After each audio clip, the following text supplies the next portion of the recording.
राजीव को आज पूरे 5 साल हो चुके थे अपना घर छोड़कर कनाडा में बसे हुए। इन 5 सालों में उसकी माँ और ज़्यादा बूढ़ी हो गई थी। 80 वर्ष की उम्र में विद्या देवी की याददाश्त दिन ब दिन काफ़ी कमज़ोर होती जा रही थी। वे रोज़मर्रा की चीज़ें भी भूल जाती थी, लेकिन जो उन्हें हमेशा याद रहता था वह था उनका बेटा राजीव। दिन हो या रात, एक पल भी ऐसा नहीं होता था जब उन्हें अपने बेटे की याद ना आती हो। दूसरी तरफ राजीव था, जो पूरे साल में एक आध बार ही अपनी माँ को फ़ोन करता, और तब भी केवल एक या ज़्यादा से ज़्यादा 2 मिनट ही उनसे बात करता। लेकिन फिर भी विद्या देवी की बूढ़ी आंखें बड़ी उम्मीद से इसी इंतज़ार में रहती कि कब उनका बेटा उनसे मिलने आएगा। एक दिन शाम को राजीव का फ़ोन आया। हेलो माँ, राजीव बोल रहा हूँ। कैसी हो तुम माँ? मैं बिल्कुल ठीक हूँ बेटा, तू बता कैसा है? और बहू और मेरा लाडला पोता कैसे हैं? बेटे की आवाज़ सुनकर खुशी खुशी में विद्या देवी ने एक ही सांस में सब पूछ डाला। सब बिल्कुल अच्छे हैं माँ, मैं अगले सप्ताह गांव आ रहा हूँ। अब की बार तुम्हें भी साथ लेकर चलूंगा। अब हम सब साथ में ही कनाडा में रहेंगे माँ। तुम्हारी बहू भी कह रही थी कि माँ जी को यहीं पर ले आओ, बेचारी अकेली वहाँ गांव में परेशान होती होंगी, राजीव ने कहा। अपने परिवार के साथ रहने की बात सुनकर विद्या देवी की बूढ़ी सूखी आंखें खुशी के आंसुओं से भीग गई। उसके कमजोर शरीर की नस नस में खुशी की लहर दौड़ गई।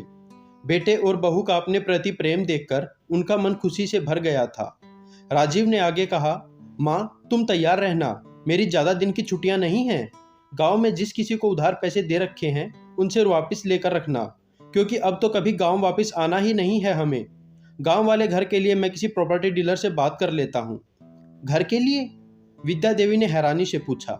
हाँ माँ, गांव का घर तो हमें बेचना ही पड़ेगा ना, क्योंकि अब तो आप भी हमारे साथ ही कनाडा में रहेंगी, तो फिर गांव में घर रखने का कोई मतलब ही नहीं है, राजीव ने स्पष्ट शब्दों में कहा।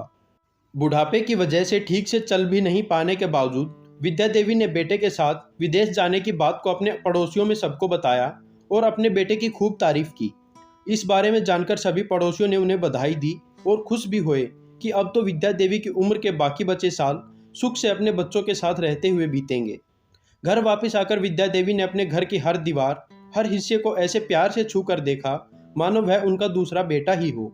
और उसका ऐसा व्यवहार लाजमी भी था, क्योंकि उनके पति ने इस घर को बड़े अरमानों से बनाया था। उनके परिवार के हर सुख, हर खुशी का गवाह था यह घर।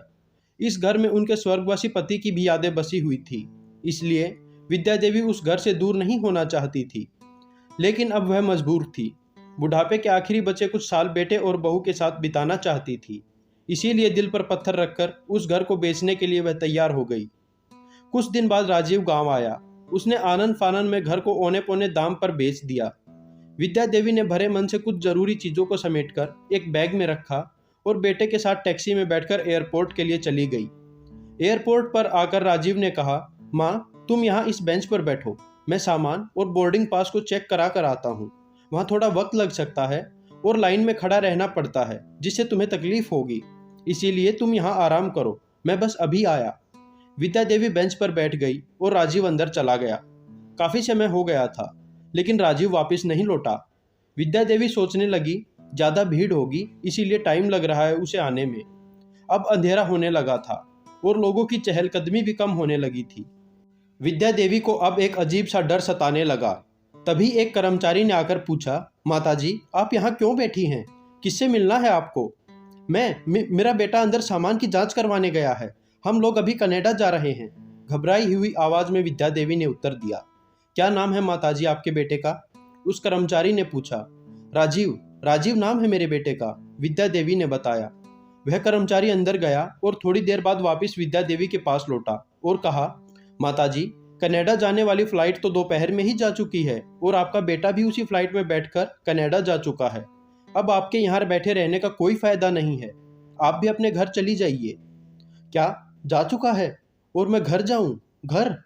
कहते हुए विद्या देवी की आंखों से आंसू बहने लगे। वह जैसे तैसे घर पहुंची, लेकिन अब वहां दरवाजा अंदर से बंद था, क्योंकि यह घर तो उनका बेटा पहले ही बेच चुका था। बेचारी विद्या देवी वहीं बाहर दरवाजे के पास कमर लगाकर बैठ गई। अपने बेटे के बारे में सोचते सोचते पता नहीं कब उनकी आंख लग गई। अगली सुबह जब उस घर के नए मालिक सुधांशु जी ने विद्या देवी को दरवाजे के पास देखा, तो उन्होंने विद्या देवी को जगाते हुए पूछा। विद्या देवी ने सब घटनाक्रम कह सुनाया। उनकी बात सुनकर सुधांशु जी को उन पर दया आ गई। उन्होंने विद्या देवी को उठाया और घर के अंदर ले गए और उन्हें खाना खिलाया। उनकी उम्र को देखते हुए सुधांशु जी ने अपने घर में ही एक कमरा विद्या देवी को रहने के लिए दे दिया था। दिन बीतते गए। कुछ दिनों बाद एक दिन सुबह सुधांशु जी ने विद्या देवी से कहा, माँ जी, आप अपने रिश्तेदारों के यहाँ जाकर क्यों नहीं रहती? मुझे बताओ, मैं आपको छोड़कर आऊँगा वहाँ। इस उम्र में अपनों के साथ रहोगी तो अच्छा होगा। अच्छा तो होगा बेटा, लेकिन क्या पता मेरा बेटा राजीव जल्दी जल्दी में मुझे साथ ले जाना भूल गया हो, और वो कभी मुझे लेने वापस आएगा तब बेचारा मुझे कहाँ ढूंढता फिरेगा। वो इतनी दूर विदेश से आएगा तो उसे खाना कौन बनाकर खिलाएगा? मैं कहीं नहीं जाऊंगी। बेटा, तुम मेरी सारी पेंशन ले लिया करो, बस मुझे इस घर के किसी एक कोने में रहने दो, बहुत भला होगा तुम्हारा। विद्या देवी ने हाथ जोड़ते हुए कहा तो सुधांशु जी की आंखों में आंसू आ गए। उन्होंने विद्या देवी को अपने गले से लगा लिया। वो उस बूढ़ी माँ के अपने बेटे के प्रति मोह और निस्वार्थ प्रेम को देखकर भावुक हो गए। दोस्तों, किसी ने सच ही कहा है, पूत कपूत हो सकता है लेकिन माता कभी कुमाता नहीं होती।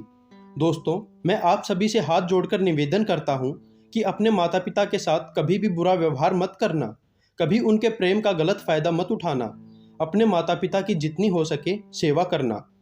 अगर आपको यह कहानी पसंद आई हो तो इस वीडियो को लाइक करें और अपने दोस्तों के साथ शेयर करें। ऐसी ही और नई कहानियाँ सुनने के लिए story phone official YouTube channel को सब्सक्राइब करें और बेल आइकन को ऑल पर सिलेक्ट कर लें, जिससे आपको हमारी नई कहानियाँ सबसे पहले मिल सकें। धन्यवाद।